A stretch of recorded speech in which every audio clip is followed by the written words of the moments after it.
दोस्तों एक बार फिर से मैं आपके लिए MP police constable form fill up 2025 apply online process की अपडेट लेके आ चुके हैं। किस तरह से आप एमपी पुलिस कांस्टेबल के 7,500 खाली पदों के लिए अपने फॉर्म अप्लाई कर सकते हो। स्टेप बाय स्टेप कंप्लीट जानकारी आपको इस वीडियो में दी जाएगी। लास्ट डेट की अपडेट है, केवल 3 ही दिन शेष रह गए हैं। आप जल्द से जल्द अपना फॉर्म अप्लाई कर ले, कहीं मौका हाथ से छूट न जाए। अंतिम समय में आपको किस प्रकार से अपना फॉर्म अप्लाई करना होगा, किस तरह से अपना फॉर्म रिजेक्ट होने से बचाना होगा, किन किन बातों को ध्यान में रखते हुए आपको अपना फॉर्म फाइनली सबमिट कर देना होगा। फॉर्म अप्लाई करते समय आप अपनी एजुकेशनल क्वालिफिकेशन की डिटेल किस प्रकार से फिल करोगे, कैसे आप अदर डिटेल यहाँ पर फिल करोगे। आवेदन करते समय अगर आपके सामने कोई भी टेक्निकल प्रॉब्लम आ रही है तो उसका हल भी आपको इस वीडियो में मिल जाएगा। ऑनलाइन आवेदन करते समय आपको कोई भी ऐसी गलती या फिर मिस्टेक नहीं करनी होगी जिसको करने से आपका एप्लीकेशन फॉर्म रिजेक्ट हो सकता है। फॉर्म अप्लाई करते समय आप अपने डॉक्यूमेंट किस प्रकार से अपलोड करोगे, कितने केबी में आपको अपने सिग्नेचर और फोटोग्राफ किस प्रकार से अपलोड करने होंगे, फीस पेमेंट करते हुए रजिस्ट्रेशन से लेकर प्रिंट तक आपको किस तरह से अपना फॉर्म अप्लाई कर लेना होगा। पूरी जानकारी के लिए आपको ये वीडियो शुरू से लेके एंड तक बिना स्किप किए हुए देखनी होगी। इस वीडियो को कंप्लीटली देखने पर ही आपके सभी सवाल और डाउट क्लियर होंगे। दोस्तों आप मोबाइल फोन, लैपटॉप या फिर टैबलेट किसी भी डिवाइस के द्वारा अपना फॉर्म अप्लाई कर सकते हो। सेम तरह से आपका फॉर्म अप्लाई होगा, बस लुकिंग इंटरफेस चेंज हो जाता है। ऑनलाइन आवेदन करने से पहले आपको सबसे पहले हमारी वेबसाइट आईएनडी सरकारी नौकरी के इस पेज पर विजिट करना होगा, जिसका लिंक आपको नीचे description plus first comment box में मिल जाएगा। और हमारे इस पेज पर विजिट करके आप यहां से एमपी पुलिस कांस्टेबल का फॉर्म अप्लाई कर सकते हो। मध्य प्रदेश एम्प्लॉय सिलेक्शन बोर्ड एमपीईएसबी की ओर से एमपी पुलिस डिपार्टमेंट पुलिस विभाग के अंतर्गत ये भर्ती निकाली गई है। कांस्टेबल की यहाँ पर पोस्ट है, 7,500 वैकेंसीज है। लास्ट डेट की अपडेट है, केवल 3 ही दिन शेष रह गए हैं। लास्ट डेट से पहले आप अपना फॉर्म अप्लाई कर ले, अंतिम समय का वेट न करें। आखिरी समय में कोई भी टेक्निकल प्रॉब्लम हो सकती है, तो आप अभी से अपना फॉर्म अप्लाई कर ले। लास्ट डेट ऑनलाइन करने की 29 सितंबर 2025 है। 19,500 से 62,000 सैलरी है। 8वीं पास और 10वीं पास कैंडिडेट अप्लाई कर सकते हैं। 18 से 33 वर्ष आयु सीमा है। फीस जनरल या अदर स्टेट के लिए 560 है। SC/ST OBC के लिए 310 है, जो कि आप ऑनलाइन मोड से पेमेंट कर सकते हो। सिलेक्शन होगा written exam, physical test, medical test के आधार पे ऑनलाइन अप्लाई कर सकते हो। Madhya Pradesh MP job location है। ऑल इंडिया से फॉर्म फिल कर सकते हो। esb.mp.gov.in इसकी ऑफिशियल वेबसाइट है, जिससे आप फॉर्म अप्लाई कर सकते हो। इंपोर्टेंट लिंक सेक्शन के अंतर्गत ऑफिशियल नोटिफिकेशन पीडीएफ लिंक पर क्लिक करके आप इसकी पीडीएफ डाउनलोड कर सकते हो। इसमें आपको आवेदन करने की डेट यहाँ पर मिल जाएगी, फीस पेमेंट की कैटेगरी वाइज जानकारी आपको मिल जाएगी, और यहाँ पर एग्जाम की जो टाइमिंग है वो क्या रहेगी वो आप यहाँ से चेकआउट कर ले। उसके बाद में इस पेज को आप स्क्रॉल डाउन करते हुए यहाँ पर वैकेंसीज की कंप्लीट डिटेल चेकआउट कर ले। जो कांस्टेबल जीडी की पोस्ट है, मेल फीमेल के लिए आप वैकेंसीज की पूरी जानकारी यहाँ से चेकआउट कर सकते हो। उसके बाद में यहाँ पर आप सैलरी डिटेल चेकआउट कर ले। 19,500 से यहाँ पर सैलरी आपको दी जाएगी 62,000 तक प्रति माह के लिए। इसी तरह से यहाँ पर आपको यहाँ पर जिले दे दिए गए हैं। यहाँ पर अलग अलग जिले के अंतर्गत ये यहाँ पर आपका जो एग्जाम होगा वो लिस्ट आप यहाँ से चेकआउट कर ले।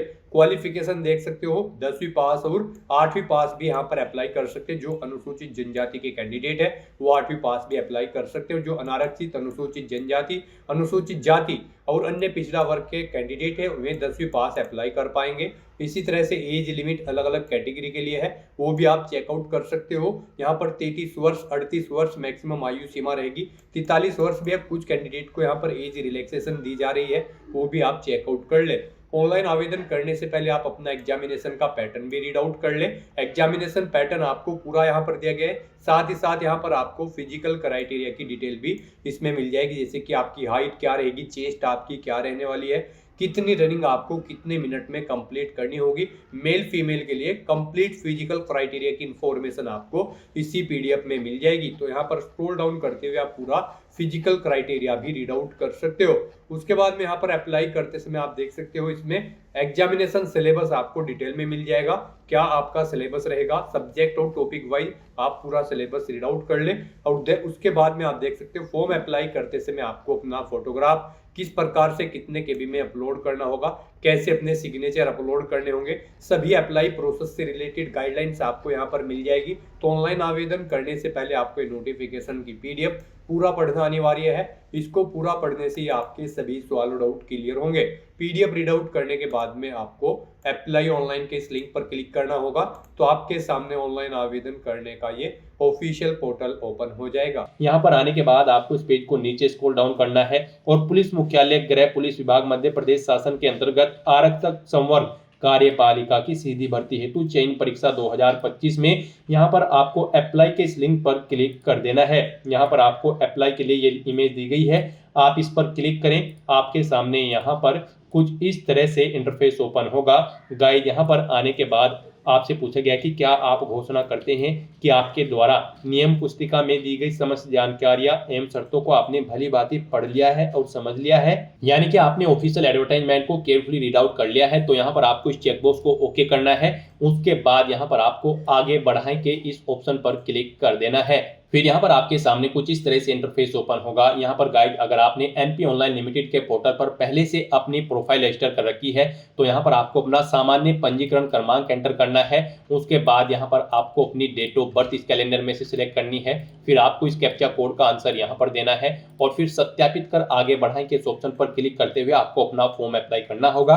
और अगर यहाँ पर आप एमपी ऑनलाइन लिमिटेड के इस पोर्टल के थ्रू किसी भी भर्ती के लिए फर्स्ट टाइम अप्लाई करने जा रहे हो तो सबसे पहले यहाँ पर आपको अपनी प्रोफाइल रजिस्टर करनी होगी। उसके लिए यहाँ पर आपको प्रोफाइल रजिस्ट्रेशन का ये लिंक दिया गया है, आप इस पर क्लिक करें और अपनी प्रोफाइल यहाँ पर रजिस्टर कर लें।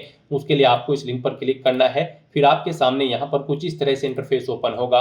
यहाँ पर अब आपसे पूछा गया है कि क्या आपके पास पूर्व में पंजीकृत प्रोफाइल आईडी है, तो यहाँ पर आपको नो ऑप्शन सेलेक्ट करना है, यानी कि नहीं ऑप्शन सेलेक्ट करना है अगर आपके पास आईडी नहीं है, आप फर्स्ट टाइम अप्लाई करने जा रहे हो इस पोर्टल के थ्रू।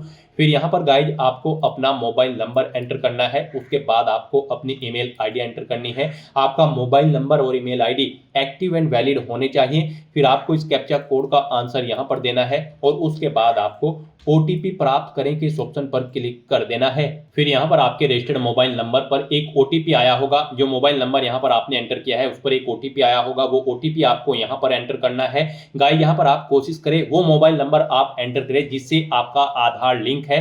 तो यहाँ पर अपना ओटीपी एंटर करने के बाद फिर आपको ओटीपी सत्यापन करें के इस ऑप्शन पर क्लिक करके अपना ओटीपी यहाँ पर वेरीफाई कर लेना है। नेक्स्ट आपके सामने कुछ इस तरह से इंटरफेस ओपन होगा।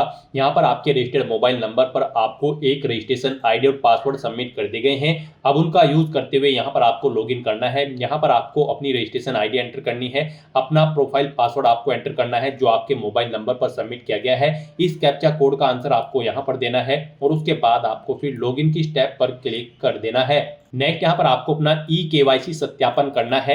यहाँ पर आपसे पूछा गया कि क्या आपके पास आधार नंबर है, तो यहाँ पर आपको हाँ ऑप्शन सिलेक्ट करना है। गाइस यहाँ पर आपके पास आधार होना मस्ट है, अदरवाइज आप एमपी ऑनलाइन लिमिटेड पोर्टल के थ्रू किसी भी भर्ती के लिए अप्लाई नहीं कर पाओगे। तो यहाँ पर आप हाँ ऑप्शन सिलेक्ट करें और फिर यहाँ पर आप ऑप्शन सिलेक्ट करें आप ओटीपी के द्वारा अपना सत्यापन करना चाहते हैं या फिर बायोमेट्रिक स्कैन के द्वारा। यहाँ पर आप अपने अकॉर्डिंग ऑप्शन सिलेक्ट करें। अगर आप ओटीपी के द्वारा करते हैं तो ई-केवाईसी ओटीपी द्वारा सत्यापन के ऑप्शन पर क्लिक करें। उसके बाद यहाँ पर आप आगे बढ़ाएं के इस टैब पर क्लिक कर दें और फिर यहाँ पर आप अपना आधार नंबर एंटर करें। उसके बाद इस चेकबॉक्स को ओके करें। इस कैप्चा कोड का आंसर आप यहाँ पर प्रोवाइड कराएं और उसके बाद फिर गाइस आप जनरेट ई-केवाईसी ओटीपी के इस ऑप्शन पर क्लिक कर दें। फिर यहाँ पर आपके रजिस्टर्ड मोबाइल नंबर पर एक ओटीपी आएगा जिससे आपका आधार लिंक है। वो ओटीपी आपको यहाँ पर एंटर करना है, इस चेकबॉक्स को ओके करना है और उसके बाद गेट डिटेल के इस ऑप्शन पर क्लिक कर देना है। नेक्स्ट आपके सामने कुछ इस तरह से इंटरफेस होगा। अब यहाँ पर आपका रजिस्ट्रेशन फॉर्म स्टार्ट हो चुका है। अब आपको अपनी बेसिक डिटेल्स प्रोवाइड करते हुए यहाँ पर अपना रजिस्ट्रेशन करना होगा। सबसे पहले यहाँ पर गाइड आपको अपना नाम एंटर करना है। उसके बाद यहाँ पर आपको अपना उपनेम यहाँ पर एंटर करना है। फिर यहाँ पर आपको अपने पिता या पति का नाम देना है, अपनी मदर का नाम आपको एंटर करना है। फिर यहाँ पर आपको अपनी 10वीं क्लास के अकॉर्डिंग अपनी डेट ऑफ बर्थ यहाँ पर सेलेक्ट कर लेनी है। 10वीं क्लास में जो आपकी जन्म तिथि दर्ज है उसके अकॉर्डिंग आपको अपनी डेट ऑफ बर्थ यहाँ पर सेलेक्ट करनी है। फिर आपसे पूछा गया कि क्या आप मध्य प्रदेश के मूल निवासी हैं, अगर हैं तो आप हाँ करेंगे, नहीं तो नहीं करेंगे। उसके बाद यहाँ पर आपको अपना जेंडर सेलेक्ट करना है, आप मेल हो या फिर फीमेल। फिर यहाँ पर आपको अपनी श्रेणी कैटेगरी सिलेक्ट कर लेनी है, आप रिजर्व कैटेगरी से SC ST OBC या फिर अनरिजर्व कैटेगरी से हैं, आप अपने अकॉर्डिंग यहाँ पर ऑप्शन सेलेक्ट कर लें। फिर यहाँ पर आपसे पूछा गया कि क्या आप आर्थिक रूप से कमजोर EWS श्रेणी के अंतर्गत आते हैं। अगर आप अनरिजर्व कैटेगरी कैंडिडेट हैं तो इसमें हाँ या नहीं आप ऑप्शन सेलेक्ट करेंगे, और अगर आप यहाँ पर SC ST या फिर OBC कैंडिडेट होंगे तो फिर आपके सामने ये ऑप्शन डिसेबल्ड कर दिया जाएगा। फिर यहाँ पर आपको अपनी हायर क्वालिफिकेशन सेलेक्ट कर लेनी है, यानी कि आपकी जो हाईएस्ट क्वालिफिकेशन है वो आपको यहाँ पर सिलेक्ट कर लेनी है। आपने यहाँ पर ग्रेजुएशन, पोस्ट ग्रेजुएशन या फिर 12वीं या फिर कोई इंजीनियरिंग डिग्री, डिप्लोमा, जो भी आपकी हायर क्वालिफिकेशन है वो यहाँ पर आपको सिलेक्ट कर लेनी है। फिर आपको अपने निवास का क्षेत्र यहाँ पर सिलेक्ट करना है, आप रूरल एरिया में रहते हैं या फिर अर्बन एरिया में, यानी कि ग्रामीण या शहरी, आप अपने अकॉर्डिंग ऑप्शन सेलेक्ट करें। फिर यहाँ पर आपसे पूछा गया कि क्या आप दिव्यांग कैंडिडेट हैं और आपकी डिसेबिलिटी न्यूनतम 40% है। अगर है तो आप हाँ करेंगे, नहीं तो नहीं ऑप्शन सेलेक्ट करेंगे। हाँ ऑप्शन अगर आप सेलेक्ट करते हैं तो फिर यहाँ पर आपको अपनी दिव्यांगता का प्रकार सेलेक्ट कर लेना है, और अगर आप दिव्यांग कैंडिडेट नहीं हैं तो सिंपली यहाँ पर आप नो ऑप्शन सेलेक्ट कर लेंगे। उसके बाद यहाँ पर आपको ये डिटेल प्रोवाइड नहीं करानी होगी। फिर यहाँ पर आपको अपनी वैवाहिक स्थिति का विवरण देना है। यहाँ पर आपसे पूछा गया कि क्या आप विवाहित हैं, अगर हैं तो आप हाँ करेंगे, और यहाँ पर फिर आपको अपनी विवाह की तिथि सिलेक्ट करनी होगी, और अगर नहीं है आप विवाहित तो आप नहीं ऑप्शन सेलेक्ट कर लेंगे। अगर आप विवाहित हैं तो यहाँ पर आपको फिर अपने जीवित बच्चों की संख्या देनी है, अंतिम बच्चे की जन्म तिथि यहाँ पर आपको सेलेक्ट करनी है। अंतिम बच्चा जुड़वा है तो आप हाँ करेंगे, नहीं तो नो ऑप्शन सेलेक्ट करेंगे। इस तरह से यहाँ पर आपको अपनी डिटेल देने के बाद फिर आपको अपनी एड्रेस की डिटेल यहाँ पर प्रोवाइड करनी है। यहाँ पर सबसे पहले आपको अपना मकान नंबर एंटर करना है, गली, मोहल्ला, गांव, क्षेत्र, कॉलोनी, शहर या तहसील एंटर करनी है। अपना स्टेट आपको सेलेक्ट करना है, इसके अकॉर्डिंग आपको डिस्ट्रिक्ट यहाँ पर सेलेक्ट कर लेना है। फिर यहाँ पर आपको अपना पिन कोड एंटर कर देना है। इस तरह से यहाँ पर आपको अपने एड्रेस की डिटेल प्रोवाइड करनी है। फिर यहाँ पर आपको आपका मोबाइल नंबर और ईमेल आईडी ऑटोमेटिकली फिर मिलेगी, जो आपने रजिस्ट्रेशन आईडी क्रिएट करते हुए प्रोवाइड कराई थी। अब यहाँ पर आपको आपकी बॉडी पर कोई कट या तिल का निशान है तो उस पैलेस का नाम यहाँ पर देना है। फिर आप परीक्षा में जब पार्टिसिपेट करेंगे उस समय अपना कौन सा फोटो पहचान पत्र शो करेंगे वो यहाँ पर आपको सेलेक्ट कर लेना है। आधार कार्ड, पैन कार्ड या फिर ड्राइविंग लाइसेंस, उसका नंबर यहाँ पर आपको एंटर करना है। आपका आधार कार्ड नंबर आपको ऑटोमेटिकली यहाँ पर फिर मिलेगा। फिर आपको घोषणा पत्र में इस चेकबॉक्स को ओके करना है, और उसके बाद गाइज आपको पंजीकृत करें कि इस ऑप्शन पर क्लिक कर देना है। नेक्स्ट यहाँ पर आपको अपना लाइव फोटो कैप्चर करना है, अपने सिग्नेचर अपलोड करने हैं, अपना hand written declaration document upload करना है, अपनी जन्म तिथि का प्रमाण पत्र यहाँ पर आपको अपलोड करना है, अपना कास्ट सर्टिफिकेट यहाँ पर आपको अपलोड करना है। अगर आप रिजर्व कैटेगरी से बिलोंग करते हैं, दिव्यांग कैंडिडेट हो तो आपको यहाँ पर दिव्यांगता का प्रमाण पत्र अपलोड करना होगा। इनके लिए आपको गाइडलाइन दी गई है, इन्हें ध्यान में रखते हुए आपको अपने डॉक्यूमेंट्स को आपको अपलोड करना है। यहाँ पर गाइड जब आप अपना लाइव फोटो कैप्चर करेंगे तो उस पैलेस पर प्रॉपर वे में लाइट होनी चाहिए और आपका सिंपल प्लेन बैकग्राउंड होना चाहिए जब आप अपना लाइव फोटो कैप्चर करेंगे। यहाँ पर जब आप अपना फोटो कैप्चर करेंगे तो आपको अपने चेहरे पर कोई मास्क नहीं लगाना है, चेहरे पर कोई चश्मा वगैरह नहीं लगाना है, कानों में ईयरफोन्स या ब्लूटूथ आपको नहीं लगाने हैं। सीधा फॉरवर्ड आपको कैमरे की तरफ देखना है और अपना लाइव फोटो कैप्चर कर लेना है। यहाँ पर आपको ये कुछ इंस्ट्रक्शन दी गई हैं आपके इन डॉक्यूमेंट्स को अपलोड करने के लिए। आपको इन्हें रीड करना है और उसके बाद अपने डॉक्यूमेंट्स यहाँ पर आपको अपलोड करने हैं। जब यहाँ पर आप अपना लाइव फोटो कैप्चर करेंगे तो यहाँ पर आपके पास इसे कैप्चर करने के लिए दो ऑप्शन हैं। आप यहाँ पर वेब कैमरा के थ्रू अपना फोटो कैप्चर कर सकते हैं या फिर QR कोड को स्कैन करते हुए अपने मोबाइल फोन से भी आप अपना फोटो कैप्चर कर सकते हैं। यहाँ पर वेब कैमरा के थ्रू जब आप अपना फोटो कैप्चर करेंगे तो आप फोटो कैप्चर के इस ऑप्शन पर क्लिक करेंगे और अपने वेब कैमरा के थ्रू यहाँ पर आप अपना लाइव फोटो कैप्चर कर लेंगे। अगर QR कोड के थ्रू अपना फोटो कैप्चर करना चाहते हैं तो आप जनरेट QR के इस ऑप्शन पर क्लिक करें। ये QR कोड आप अपने मोबाइल फोन से स्कैन करें, जो भी आपके मोबाइल फोन में QR कोड रीड करने की एप्लीकेशन होगी उसके थ्रू आप इसे स्कैन करें और अपना लाइव फोटो यहाँ पर कैप्चर कर लें। उसके बाद गाइड यहाँ पर आपको इस चेकबॉक्स को ओके करना है कि मुझे अपना फोटो हस्ताक्षर उचित स्थान पर सही और स्पष्ट दिखाई दे रहा है। फिर यहाँ पर आपको अपने सिग्नेचर अपलोड करने हैं। सिग्नेचर अपलोड करने के लिए भी आपको ब्राउज के इस ऑप्शन पर क्लिक करना है, फाइल को सेलेक्ट कर लेना है और अपने सिग्नेचर यहाँ पर आपको अपलोड कर देने हैं। उसके बाद आपको अपना hand written declaration document upload करना है। उसके लिए भी यहाँ पर आपको आपको ब्राउज के इस ऑप्शन पर क्लिक करना है, फाइल को सिलेक्ट कर लेना है और अपना hand written text declaration document यहाँ पर आपको अपलोड कर देना है। उसके बाद आपको इन चेकबॉक्सेस को ओके कर देना है कि आपको आपके हस्ताक्षर और हस्तलिखित टेक्स्ट उचित स्थान पर सही और स्पष्ट दिखाई दे रहे हैं। और उसके बाद फिर गाइस यहाँ पर आपको upload photo signature hand written text के इस टैब पर क्लिक करते हुए अपने इन तीनों डॉक्यूमेंट्स को यहाँ पर अपलोड कर देना है। उसके बाद फिर यहाँ पर आपको अपनी जन्म तिथि का प्रमाण पत्र अपलोड करना है। इसमें आप अपनी 8वीं या फिर 10वीं या फिर 12वीं का सर्टिफिकेट या फिर रिजल्ट अपलोड कर सकते हैं। यहाँ पर इनकी विड्थ डॉक्यूमेंट के आपके 700 पिक्सल से 800 पिक्सल के बीच में होनी चाहिए, हाइट 400 पिक्सल से 950 पिक्सल के बीच में होनी चाहिए और ये तीनों डॉक्यूमेंट आपके जेपीजी फॉर्मेट में होने चाहिए। तो इन डॉक्यूमेंट्स को भी अपलोड करने के लिए आपको चूज फाइल के ऑप्शन पर क्लिक करना है, फाइल को सिलेक्ट कर लेना है और upload birth certificate, upload caste certificate, upload handicap certificate के ऑप्शन पर क्लिक करते हुए अपने इन तीनों डॉक्यूमेंट्स को भी यहाँ पर आपको अपलोड कर देना है। और फिर गाइस यहाँ पर आपको सबमिट डिटेल के इस ऑप्शन पर क्लिक कर देना है। फिर यहाँ पर आपको आपके रजिस्ट्रेशन का पूरा प्रीव्यू शो कर दिया गया है। आपको सभी डिटेल्स केयरफुली चेकआउट करनी है, पेज को नीचे स्क्रॉल डाउन करना है और उसके बाद आपको प्रिंट प्रोफाइल रिसिप्ट के इस ऑप्शन पर क्लिक करके अपनी प्रोफाइल का एक हार्ड कॉपी रिसिप्ट ले लेना है फ्यूचर यूज के लिए। अपनी प्रोफाइल का रजिस्ट्रेशन सक्सेसफुली कंप्लीट करने के बाद आपको दोबारा से हमारी वेबसाइट के इसी पेज पर आना है, अप्लाई ऑनलाइन के इस लिंक पर क्लिक करना है। उसके बाद आपके सामने मध्य प्रदेश कर्मचारी चयन मंडल का यही पोर्टल ओपन होगा। अब गाइस आपको दोबारा से यहाँ पर पुलिस मुख्यालय गृह पुलिस विभाग मध्य प्रदेश शासन के अंतर्गत आरक्षक संवर्ग कार्यपालिका की सीधी भर्ती हेतु यहाँ पर अप्लाई करने के लिए इस ऑप्शन पर क्लिक करना है, इस इमेज पर क्लिक करना है। उसके बाद आपके सामने यहाँ पर कुछ इस तरह से इंटरफेस ओपन होगा। अब आपको चेकबॉक्स को ओके करना है, आगे बढ़ाएं के ऑप्शन पर क्लिक करना है और यहाँ पर अब आपको अपना सामान्य पंजीकरण क्रमांक जो आपको प्रोफाइल रजिस्टर करने के बाद प्रोवाइड कराया गया है वो यहाँ पर आपको एंटर करना है। अपनी डेट ऑफ बर्थ यहाँ पर आपको सिलेक्ट कर लेनी है। इस कैप्चा कोड का आंसर आपको यहाँ पर देना है और फिर आपको यहाँ पर सत्यापित कर आगे बढ़ाएं के इस ऑप्शन पर क्लिक कर देना है। नेक्स्ट आपके सामने कुछ इस तरह से इंटरफेस ओपन होगा। यहाँ पर अब आपका फॉर्म स्टार्ट हो चुका है। कुछ चीजें यहाँ पर आपको ऑटोमेटिकली फिर मिल जाएगी जो आपने प्रोफाइल रजिस्ट्रेशन करते समय प्रोवाइड कराई थी। अब आपको इस पेज को नीचे स्क्रॉल डाउन करना है और आपको 30 नंबर आवेदक द्वारा संलग्न अन्य दस्तावेज के सेक्शन में आ जाना है। अब यहाँ पर आने के बाद आपको सबसे पहले 31 नंबर पर अपनी क्लास सेलेक्ट करनी है।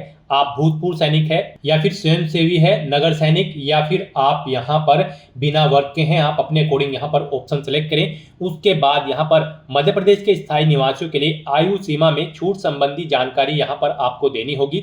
अगर आप मध्य प्रदेश के स्थायी निवासी है और आप यहाँ पर आयु सीमा में छूट चाहते हैं तो उनके लिए यहाँ पर अब आपको डिटेल देनी होगी।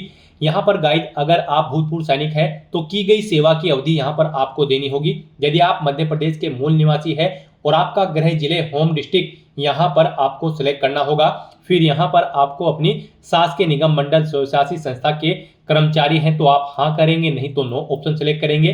फिर आपसे पूछा गया कि क्या आप विक्रम पुरस्कार से सम्मानित खिलाड़ी हैं, अगर हैं तो हाँ करें, नहीं तो नो ऑप्शन सेलेक्ट कर लें। फिर यहाँ पर आपसे पूछा गया कि क्या आप मध्य प्रदेश शासन के छटनी शुदा कर्मचारी हैं, अगर है तो हाँ करेंगे, नहीं तो नो ऑप्शन सेलेक्ट करेंगे। यदि हाँ तो की गई सेवा की अवधि यहाँ पर आपको माह में प्रोवाइड करानी होगी।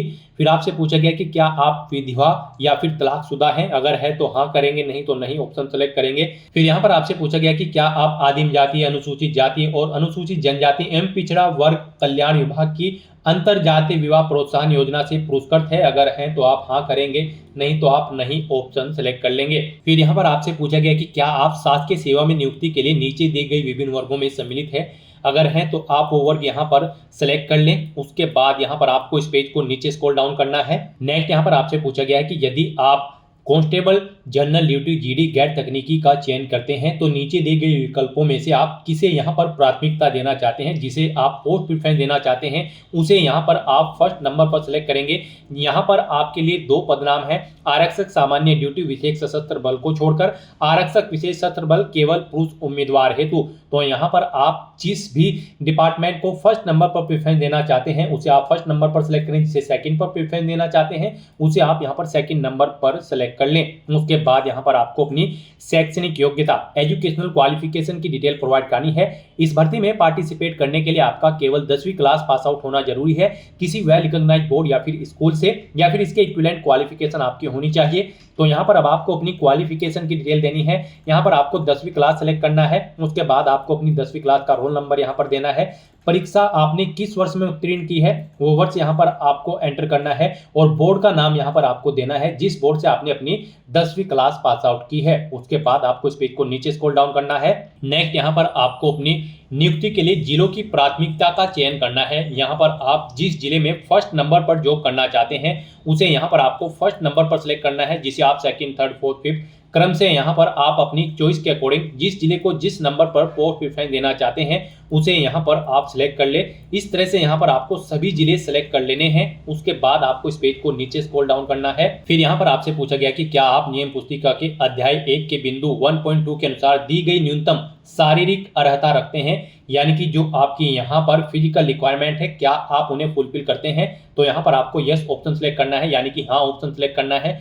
फिर आपसे पूछा गया कि आवेदित पद समूह के लिए न्यूनतम आप यहाँ पर शैक्षणिक योग्यता रखते हैं, यानी कि क्या आप 10वीं क्लास पास आउट है। तो यहाँ पर भी आपको हाँ ऑप्शन सेलेक्ट करना है, अदरवाइज आप एलिजिबल नहीं होंगे इस भर्ती में पार्टिसिपेट करने के लिए। फिर अगर आप अनुसूचित जनजाति एसटी श्रेणी के उम्मीदवार हैं तो आप 10वीं बोर्ड या उसके उच्च शिक्षा उत्तीर्ण है, तो यहाँ पर आपको हाँ ऑप्शन सेलेक्ट करना होगा अगर आप इस कैटेगरी से बिलोंग करते हैं।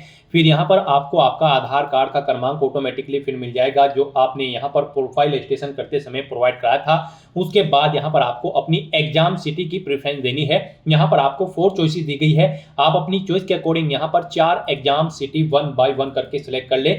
जहां पर आप फर्स्ट नंबर पर एग्जाम में पार्टिसिपेट करना चाहते हैं उसे फर्स्ट नंबर पर सिलेक्ट करें, जिसे सेकंड, थर्ड, फोर्थ पर चाहते हैं उसे आप सेकंड, थर्ड, फोर्थ पर यहां पर सिलेक्ट कर लें। उसके बाद आपको ये घोषणा पत्र रीड करना है, ये चेकबॉक्स यहां पर आपको ओके करना है और फिर गाइस आपको यहां पर आगे बढ़ाएं के इस टैब पर क्लिक कर देना है। नेक्स्ट आपने जो डिटेल प्रोवाइड कराई है उसका पूरा प्रीव्यू यहां पर आपको शो कर दिया गया है। आपको सभी डिटेल्स केयरफुली चेकआउट करनी है, पेज को नीचे स्क्रॉल डाउन करना है और गाइस यहां पर अब आपको अपना डोमिसाइल सर्टिफिकेट अपलोड करना है और अपनी शैक्षणिक योग्यता के दस्तावेज यहाँ पर आपको अपलोड करने हैं, यानी कि एजुकेशनल सर्टिफिकेट्स आपको अपलोड करने हैं।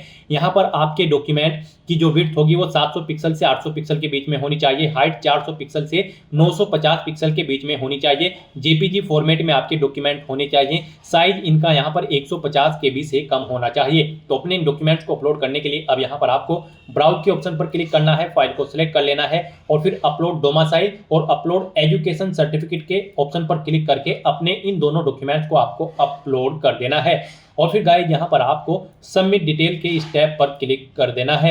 इस तरह से यहाँ पर आपका एप्लीकेशन फॉर्म सक्सेसफुली सबमिट हो जाएगा। यहाँ पर आपको दोबारा से आपके एप्लीकेशन फॉर्म की सभी डिटेल्स शो कर दी गई है। आपको सभी डिटेल्स केयरफुली चेकआउट करनी है और प्रिंट के ऑप्शन पर क्लिक करके आपको अपने एप्लीकेशन फॉर्म का एक हार्ड कॉपी प्रिंट आउट ले लेना है और उसके बाद गाइस फिर यहाँ पर आपको प्रोसीड टू पेमेंट के स्टेप पर क्लिक करना है। फिर आपके सामने यहाँ पर फीस पेमेंट का इंटरफेस ओपन हो जाएगा। यहाँ पर आप net banking, debit card, credit card या फिर यूपीआई के माध्यम से अपना फीस पेमेंट कर सकते हो। गाइस यहाँ पर जनरल कैटेगरी कैंडिडेट और एमपी स्टेट से अलग कैंडिडेट के लिए 560 रुपए फीस है और SC ST OBC category candidate के लिए यहाँ पर मात्र 310 रुपए फीस है, जो कि आप यहाँ पर net banking, debit card, credit card या फिर यूपीआई के माध्यम से जमा करा सकते हो। यूपीआई यहाँ पर आपके लिए बेस्ट ऑप्शन रहेगा। आप यूपीआई के ऑप्शन पर क्लिक करें और अपने यूपीआई का यूज करते हुए अपना फीस पेमेंट कर दें, अपनी यूपीआई आईडी एंटर करते हुए या फिर QR कोड को स्कैन करके अपना फीस पेमेंट कर दें। सक्सेसफुली फीस पेमेंट करने के बाद यहाँ पर आपका एप्लीकेशन फॉर्म की सभी टास्क कंप्लीट हो जाएगी। उसके बाद भी आप अपने एप्लीकेशन फॉर्म का एक हार्ड कॉपी प्रिंट आउट ले सकते हैं फ्यूचर यूज के लिए, फ्यूचर रेफरेंस के लिए। तो दोस्तों ऐसे आप मध्य प्रदेश पुलिस कांस्टेबल के 7500 खाली पदों को भरने के लिए अपने फॉर्म अप्लाई कर सकते हो बिना कोई मिस्टेक किए हुए। आज की इस वीडियो में बस इतना ही। आई होप ये वीडियो आपको पसंद आई होगी। अगर पसंद आई हो तो इसे लाइक और शेयर करें, चैनल पर नए हो तो इसे सब्सक्राइब कर लें। Thanks for watching.